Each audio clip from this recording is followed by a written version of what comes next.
Hello, and welcome to the Authentically Elisa podcast, Unmasking Your True Self. I'm Elisa Boogaerts, your guide on this journey to discovering the most genuine version of yourself. Each episode is a step towards unveiling the incredible power that lies within you as we strip away all the shoulds and shine a light on the coulds. Together, we'll explore the path of self-empowerment, self-confidence, and the courage to be unapologetically you. Thank you for being here. All right, so let's dive into today's episode. Today, we're going to be talking about affiliate and JV marketing, potentially gardening and ethics as well. And today, I have an amazing guest with me is Debe Fennell. And Debe is an affiliate and JV marketing manager. So she's worked for global coaches, speakers, and authors, handling national PR, media, and book publishing. Also managing relationships with content providers to make lasting partnerships. As a music industry veteran, she has national records promotion exec of Sony, BMG, Curb Records, Magnatone, VP National Promotion, and giant record labels in Nashville.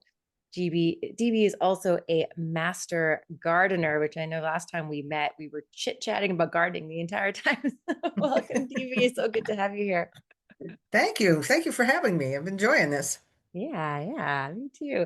So tell me, how you got into sort of JV management and affiliate management and just kind of why you're so passionate about Well, I left Nashville after 15 years and I did record promotion and I worked for a while as a journalist on the national charts. And in talking to radio stations, you need to know what the numbers are in those markets. So when I decided to come back to Nashville, iTunes happened. Nashville wasn't fun anymore, so I moved back to Reno it. because you can't ski in Tennessee. And I was looking for something to do. I worked for my family's real estate company for a while, did some marketing company work with some people here, but worked for an incubator. That was fun, startup incubator. But then I got an offer to do PR for Laura Langmeyer. And after 4 years, I did all of her marketing. And during that time, I learned how to do her JV marketing, her joint ventures, her affiliate marketing, her PR. I did all of it. And it was just too much after 4 years. So I left. And then I went to work with Chris Van Buren, and I did that for 12 years at Launch Moxie. And Okay. he's like the brother I never asked for and don't want to ever lose. Yeah, He's he's a wonderful wonderful. man. He is. Yeah. And we still talk all the time. But the job's the same. The job is networking, establishing relationships, nurturing those relationships, being honest and true to those relationships, and helping people when you're not getting anything for it, except for that's the person you are, you help people. And there's a fine line between doing too much and not enough Mm. for to remain visible in this business. Like I work with several networking big little groups, and I help people all the time. I donate my time all the time to help people understand the industry because the more people know, the better everything works. So that's kind of how I got over here. That's amazing. Yeah, I didn't realize you worked with Chris for so long. Yeah, Yeah, yeah, he's an great. amazing guy. Yeah. Yeah, exactly. Wow, cool. What a journey, right? Like trying so many different things and then it's like, oh, actually, this is a That's perfect not, that's a fit. little tiny. So, Dr. Richard Kay, he asked me to write a chapter for this book, the Genius book. And I said, what do you want me to write about? And he said, I want you to write about all the jobs you've had. And, Like, and the oh, overarching thing was, I didn't know how to do any of those jobs when I got them, none of them. So I just had to figure it out. So I'm kind of a serial entrepreneur, job figure outer. Um, and then that's something that we have in common. I also like, I don't know, just figure it out. Like that's something that I yeah. hear myself say to myself all the time and just figure things out.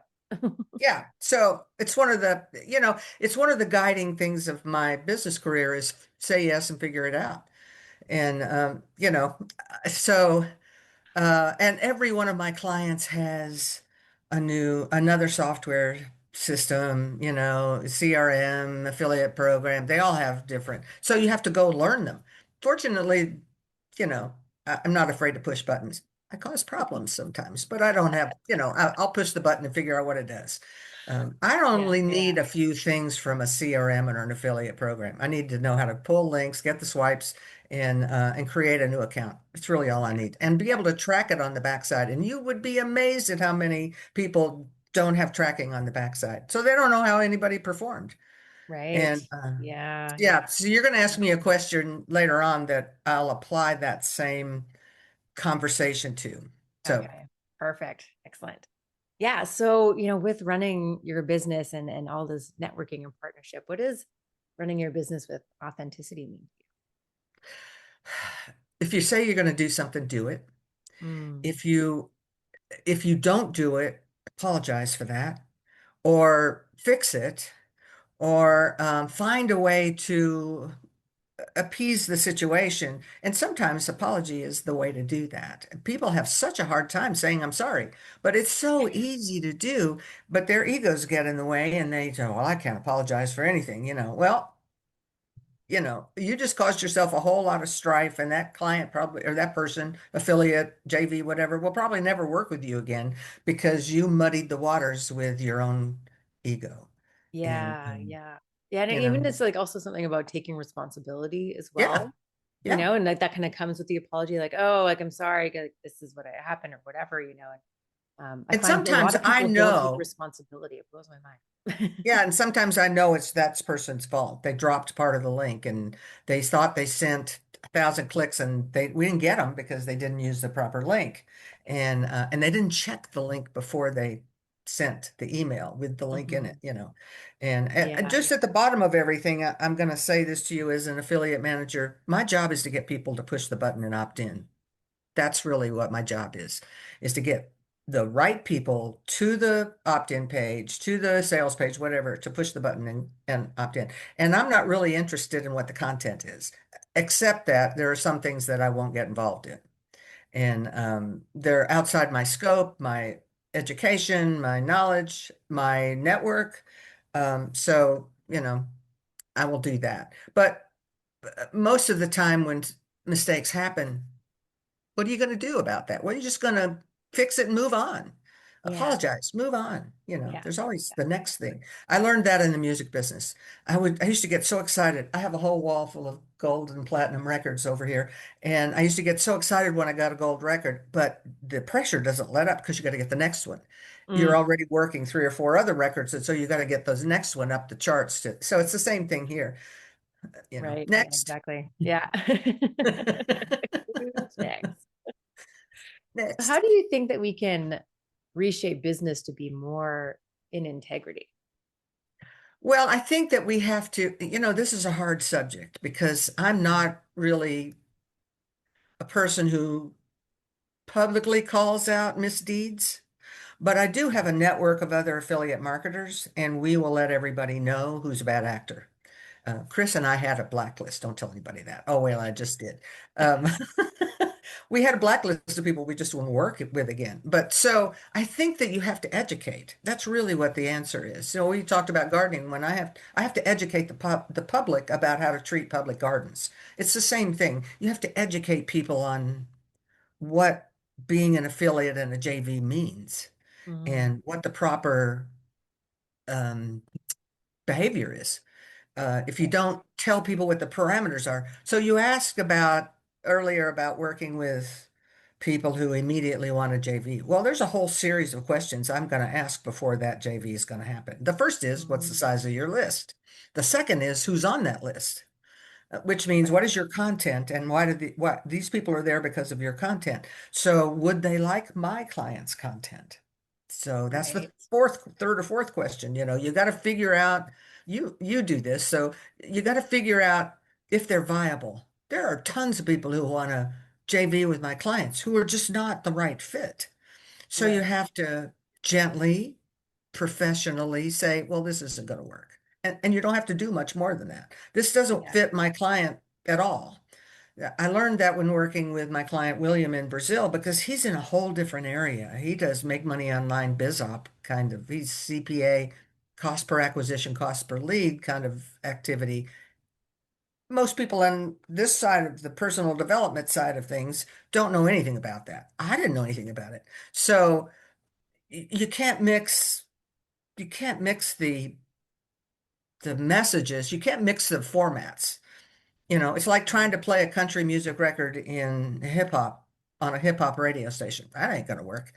And I worked with Wayne Newton for a while, and he had a song about called the Elvis Letter, and he thought country music was gonna jump all over that. Well, they didn't because it didn't sound like anything else they were playing and hadn't for 20 years. And so they all wanted to interview him. They all had him on the they not one of them played the record on this 3-week tour. It was very interesting how people just get around confrontation. Yeah. And Yeah. It's interesting actually this, so that even this morning, I had two calls this morning, which I like was excited to, because, speaking on this topic of how, how do you recommend how quickly you would start promoting somebody? Cause, um, yeah, there was one woman I met and she was lovely. And, again, it was our first conversation. And then she was like, oh, I've got this event coming up. Like, would you be open to promoting a lead magnet?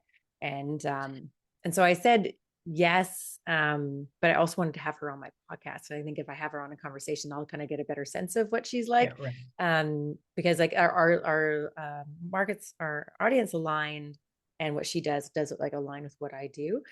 So I was like, okay, there could be something there. And I'll probably take a look at her lead magnet as well, just to kind of see, like you're saying, the type of content, right? And she did ask me my list size and about my audience as well. So she kind of did some of the questions that you were talking about to see if I would even be a good fit for her, which I thought was quite interesting. But then my next call that I had just before this was somebody who's doing like developing a new AI app for mental health. And so like it's like a tool that you can use, if you're having sort of like a down day or something, and it asks you questions like, how are you feeling? And it kind of like helps you kind of go through things. And so he is looking to work with people like me, or people um, or HR people or things like that have connections to coaches the coaches could use it themselves, but then they could also recommend it to their clients. So it's almost like that kind of double thing. Yeah. But I don't know if it's really a fit for my audience. I mean, I'm sure everybody could use that tool. And yes, I would have coaches who might want it, but I talk about launching. I don't talk about mental health. So is it a fit? Is it not a fit? I would love your opinion on that. Again, apples and oranges. First of all, I'd want to see the app and see how it worked. I Right? did tell him that. So, Yeah, he's sending it to me. Yeah. oh, good. I mean, I'm not going to promote something I don't know about. But is it an exercise in futility trying to push something to an audience that does not have any interest? And so our job is about numbers. How many people can you push through the funnel to get the number that's acceptable on the other side? If you're going to push 20,000 people to that would be lovely if they all showed up to a launch or a sales page or an opt-in, a lead magnet. Who are those people, and are any of them going to be interested in this? And so, if you spend a lot of time and effort and money promoting, because it costs you when you mail from your list, right? Yeah. And then the fatigue of your list, are they going to tolerate stuff coming at them that's not really what they're interested in? And how many subscribes do you get? So it's Right. all that mix. So sometimes it seems cool, you love what they're talking about, it's a really cool app, this is great, but nobody cares. And so, nobody's buying that. And it's you just have to walk away from it and say, gosh, I really like you, but this isn't going to work. Hmm. And sometimes the terms are what make it not work. Oh, The people who are offering high ticket, $5,000, $10,000, but they're only going to pay 10% commission. right. Why would I exploit that to my list if I can't make enough money off it to justify that? Oh, Right. well, you make $1,000. Yeah, but that's not how I play. That's not the arena I'm in. And I can't do that for my clients. I can't put Right. them in a position that, because they'll take my recommendations all day long. And then if it doesn't work out, especially if you do it repeatedly, then they're going to say, why am I paying you for all this stuff that doesn't work? So, Mm. and so you have to, and that's those questions on the front end. Hmm. How Hmm. do you be, and sometimes you have to be blunt. I've had to fire quite a few people in the last couple of years Wow. who they did not hear what I was saying to them. They did not listen to my saying. Um, if you reciprocate, it can't be in your newsletter. Mm. and stuff like that. You have to say the right things in your emails and on your web pages, and if people don't know who you are, you can't send them to a discovery call for your lead magnet. Yeah. Why would anybody want to talk to somebody they don't know anything about? I mean, it Right. doesn't make No, any sense. doesn't make any sense. So, Yeah. You got to warm them up. Yeah. And I yeah. feel like you also got to get warmed up to the person as well. So, like, you could also maybe attend, like, if they're asking to promote their masterclass or webinar or something, maybe go to one yourself first and see how you like it and see. Cause I remember there was one person I was sort of partnering with and promoting for a while. And then we decided to do a program together. And then I saw the way that she coached. And I was like, oh, actually, I don't like the way that you coach. And to me, it wasn't aligned and it wasn't the way that I would do it. And then like that's kind So of when I many started to times. back up. And not that they're like a bad person or anything, but still I was just like, oh, that's not like I wouldn't want to send people to you to get coached that way. But I think it like probably been a year that we were sort of working together and I was promoting her, but I never actually saw how she was. And I wish I There's a fine line. I tell my clients, look, I'm not going to come to your webinars. I'm not going to read your book. I'm not going to watch your videos. I don't have time for that. yeah, That's not the best, highest and best use of my time. My time is to go out and find partners. Will I read your web page and your landing page, your opt-in page, your mission, your bio? I'll read all of that, but I don't have time to go read your book. Don't yeah, really that's the care. thing. Yeah, right. And it's not my job. Understanding that I have published a lot of books for clients. I've gotten a lot of books published. I've been through the entire process from back to front, and I know what it takes to write a book, but I don't really care about reading your book. I just don't. And I'm really blunt about that. The other thing I'm really blunt about is, and maybe I don't get a lot of business because of these things, but I don't know. Oh shoot, now I forgot what I was going to say. Well, it's Talking gone. Oh, about I know. It takes 3 months for me to really ramp up and get moving. mm, It takes a long time. I mean, I could start getting JV partners in the first month and in the second month, but there's not going to be full impact until the third month because it takes so long to get calls set up and then have those calls and then figure out the dates. Getting in somebody's calendar is the biggest challenge. Well, yeah. besides the content, but the biggest problem is getting in the calendar Mm-hmm. because the best scenario for any JV is to have their calendar mapped out for the next 6 months, year, Yes. and have partners who regularly will partner you in the calendar year. That's just ideal. Um, Mm-hmm. It's perfect. and Yeah. and it's really hard to get people away from the affiliate mindset into the JV, the partnership, ongoing partnership.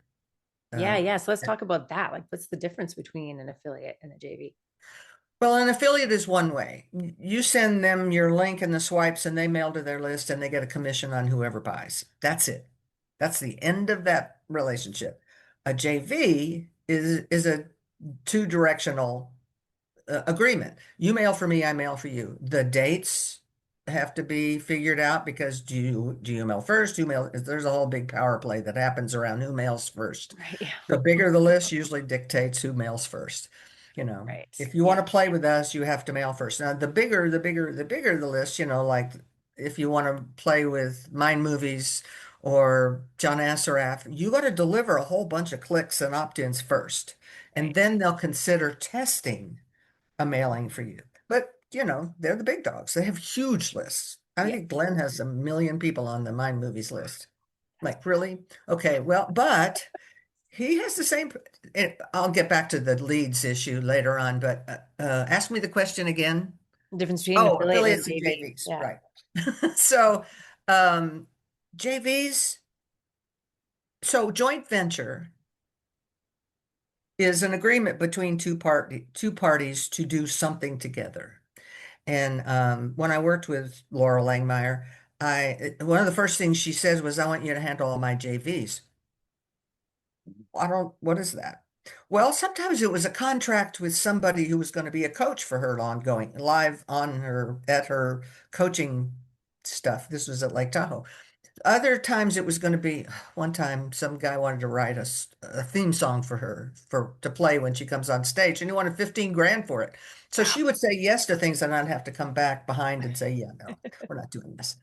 And so JVs are anytime there are two parties that agree to something. But in this space, in the email marketing space, it means I mail for you, you mail for you, you mail for me. And so then there have to be links and swipes for both sides. Excuse me. Yeah. But then before that's agreed, like we talked about, you have to agree on the content and the lists and who's on those lists and whether, Yeah. whether they'll be receptive to the coaching, and then what the commission is for sales. Now, Right. Yeah. sometimes you get down to let's just trade clicks because it's about leads. That's where I was going with the Mind Movies, John. They don't care about the sale anymore. They want the leads so they can upsell to them later on. Hmm. So, but in our world, in the in between, in the lower, not lower tier, but in the middle tier of all of this, um, then you have to talk about what the commissions are, Yeah. and sometimes you have to wrangle that because it's just too low for the risk my client would take to mail this offer to their list. So Yeah. so there's another part of that too, which is talking about how you prepare your list to get offers from other people. And Mm. nobody thinks about that. But if you're going to suddenly start JVing with a bunch of people, you ought to tell your list you're doing that and why. And transparency again, you were talking about that. Be upfront with people, tell them the truth. Mhm. And sometimes the email doesn't usually go back to the other person, the JV. Sometimes you say to them, I've met this person. I really like what they say. I like the look of this. You be the judge. I'm going to give you the offer. It's up to you. Because I'm, you don't want to say I'm skeptical. You just say, I don't know much about this, but I'm going to Right. give it to you because it looks good to me. And so transparency again. How do you get people to trust you? Tell them the truth. And the people who I'm not really into the high-end hypey stuff that happens in our industry. It turns me off. I'll just back out of the room quietly. I just am not interested in super hype. I come from the music business, remember? That's super hype all the time. And I Yeah. just really got tired of it. It's so Exhausting. Yeah.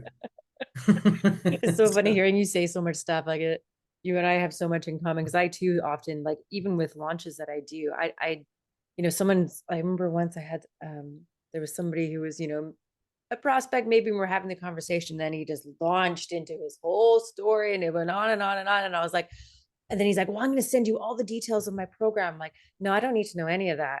Like, yeah. I don't like, I please don't don't do know. that. I'm not going to look at it. I don't need to know like your whole everything. Right. I don't need to know your whole story. I don't need to know all the details. Like, I'm just going to tell you all the things that you got to do to get it launched. Like, I don't need to know necessarily, but I mean, like, it's good, obviously, to have a high level what it's about and who they are or whatever.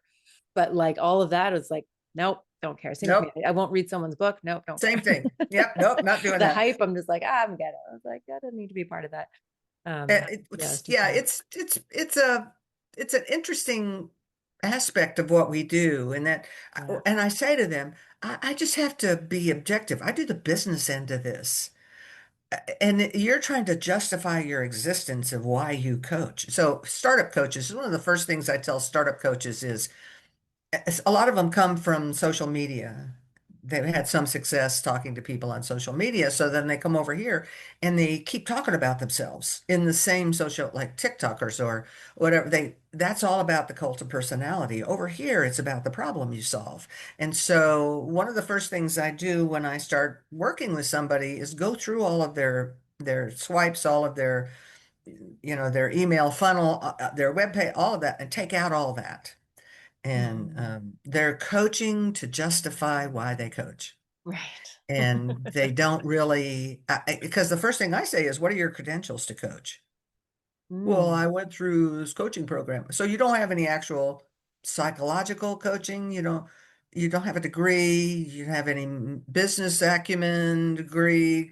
What does your CV say? Your bio. What is it? Why would somebody trust you? Well, I was raped and I wanted to coach women out of married, divorced, out of, so yeah. you're coaching from your own experience. Yeah. Do you Just want have any data to support any statistics to support? So that's the yeah. conversation I have with people is why would I work with you? And, Hmm. just because you have this experience does not give you expertise. It Right. Yeah. doesn't work that way.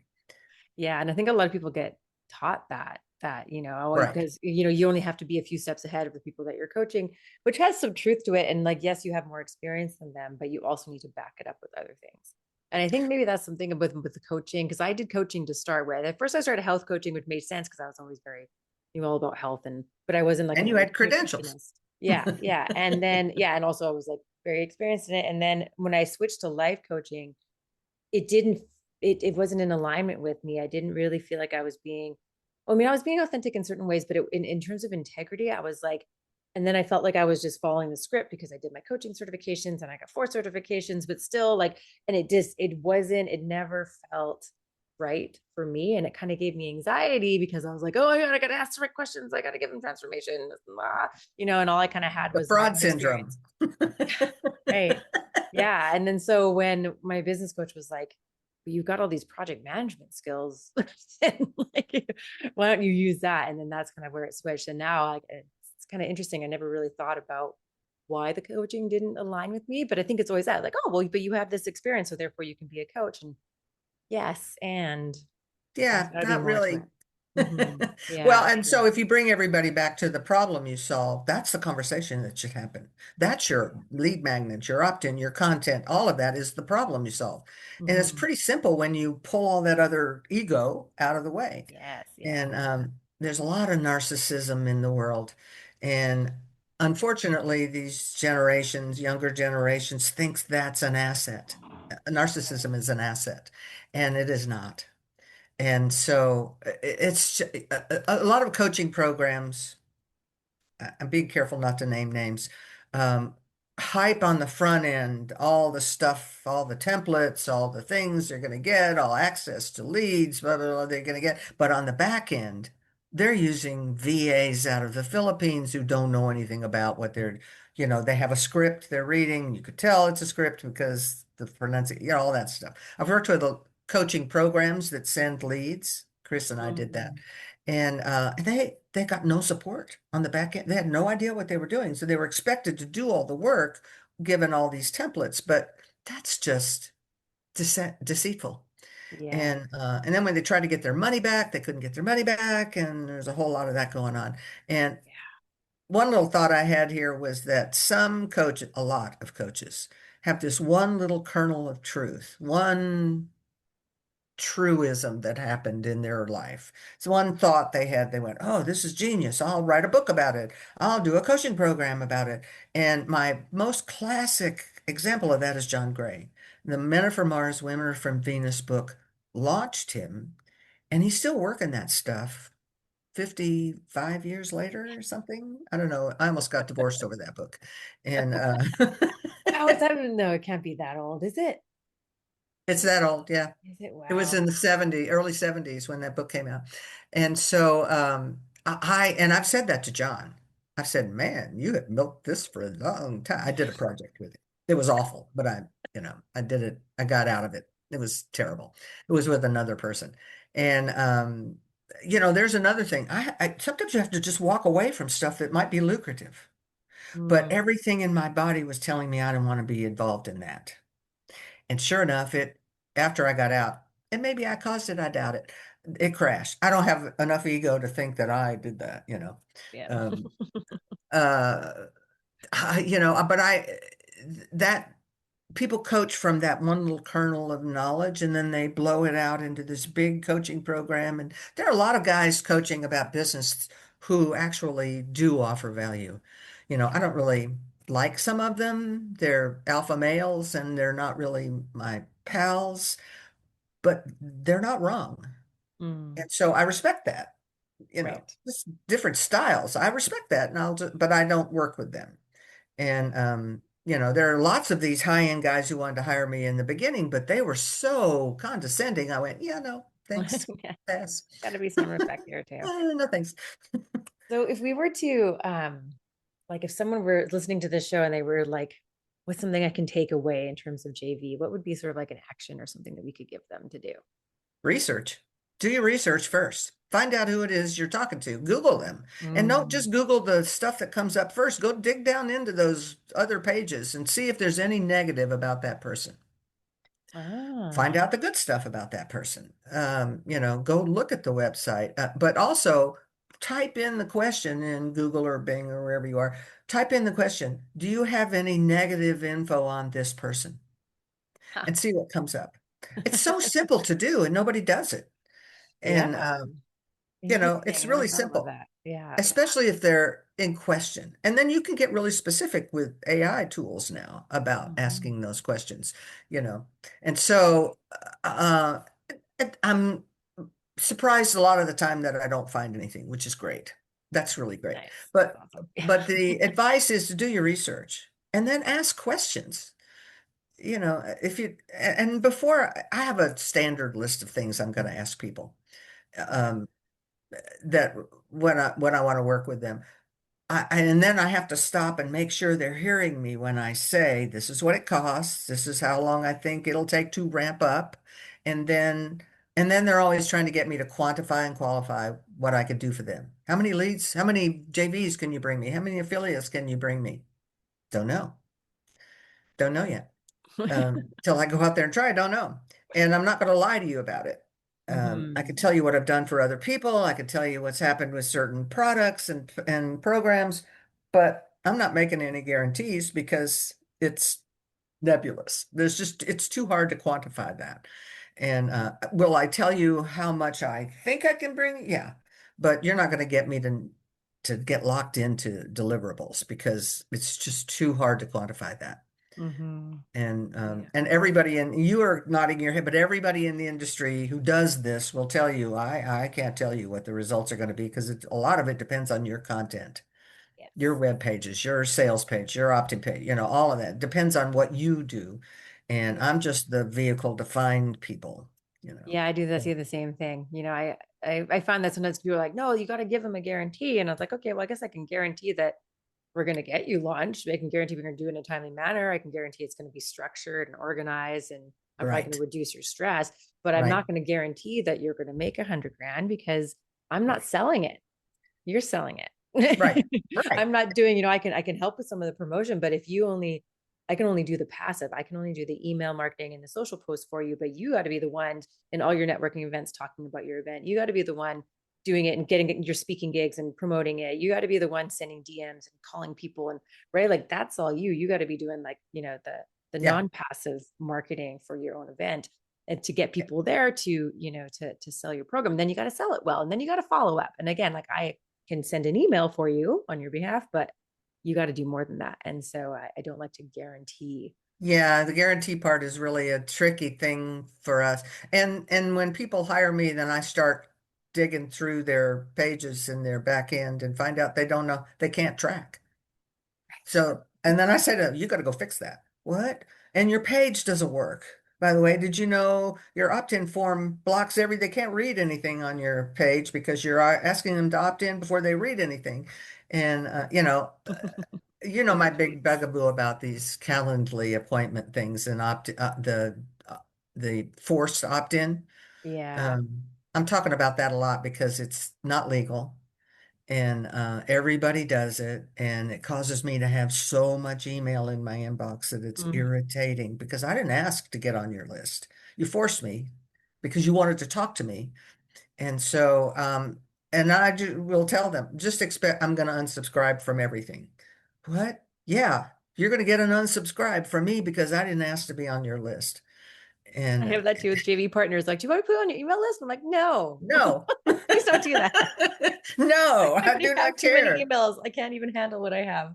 And I It's still like am not subscribed to anybody. it's ridiculous. I have three or 400 a day, and I spend so much time deleting and unsubscribing. Anyway, Me so too. that's Yeah. why, everybody. That's why. Well, this has been just so awesome, DB. I've loved our conversation. We always have some great conversations. And to Yeah, I kind of agree. recap some things that I kind of uh, wrote down and sort of taking away about, being authentic to you means, do what you say you're going to do. And if it doesn't happen, actually fess up and apologize for it. Take some responsibility, people. When you are meeting somebody, for the first time and thinking about being partners with them, ask them certain questions. What type of content do they have? Who's on their list? How big is their list? And think about, will it really work well for you? And then also think about the terms and the commissions and see if it's kind of worth your while to be emailing your list about that. And then we also talked about the difference between JVs and affiliates, about how affiliates really more like a one-way kind of thing. They email out for you, kind of done deal. You pay them commissions, and JV is more of like a partnership, two-way cross promotion, and even potentially a creation of something that you could do together as a partnership. And to do your research, people go see what they're like, and yeah, because it's true, a lot of us don't have time to be going out and assuming all of their content to see if you want to be partners with them or not. So you can kind of use AI to your advantage and ask some good questions to see if there's any sort of, not so great things, and ask around too. I feel like the industry is actually quite small. And so you can ask people, be like, hey, have you ever worked with this person? What was it like? That's a way of doing Yeah. it. Well, yeah. Ask questions. I started as a journalist in the music business, and I didn't know anything how to do that job either. They taught me how to write, and I'm so grateful. Thank you, Gail, wherever you are. You taught me how to write. But asking questions is kind of second nature to me, because somebody will say something and then I'll go, well, what do you mean by that? What's that about? Well, let's talk about that. And actually, the best part of my skill as a networker, as a JV marketing manager, is how I connect with people and find out who they are personally. And then the rapport is so much better. And I like people, so I let them feel that. Mhm. And I think that's a skill that I have.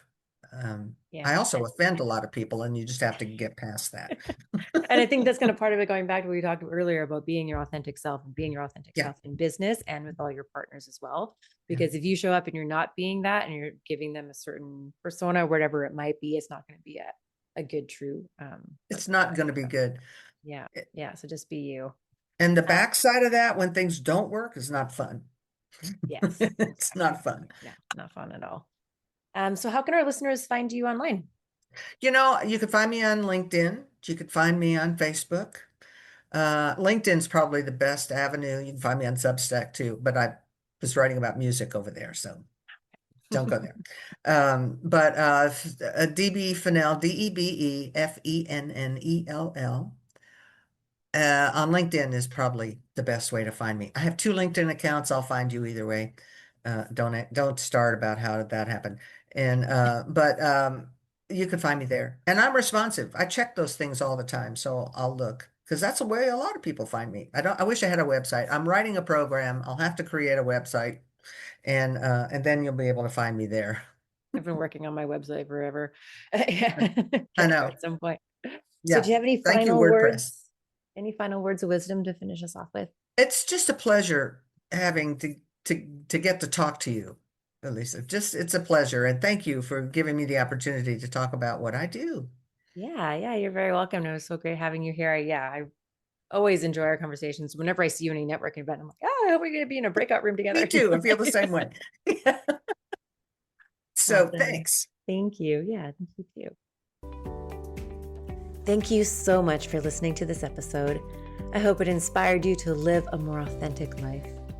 I'd love your help in inspiring more people to live authentically. So please follow, rate, and leave a review so we can create a ripple effect of authenticity.